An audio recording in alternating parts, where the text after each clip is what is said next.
So you might be in a random situation where for some reason your time size, like the size of your time, isn't changing on your iPhone lock screen. Now, this can happen for a couple of different reasons. The number one first thing to keep in mind here is that you will have to go ahead and make sure you're on a version of iOS that supports this.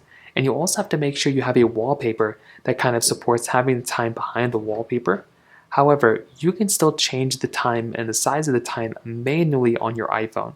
What you want to do here is you want to hold down on your iPhone just like this, and you want to click on that customize button that's at the bottom of your lock screen. So click on customize, and then you're going to see this type of pop-up. Now what you want to make sure is you want to tap onto that time right here, and there should be some options where you can go through and basically change the size of the time.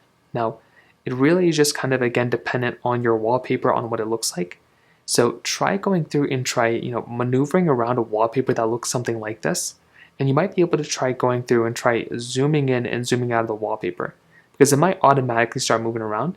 But you can see on the bottom right, as soon as I started doing that, there's this little option right there, this little like corner thing. Grab that corner thing and you're going to be able to change the size of the time from that corner thing right there. So use that, change the size of the time right there. That's another thing you can do, and that will probably end up fixing it for everybody. So that's how to do it. If you have any other thoughts or questions, please let me know in the comment section below.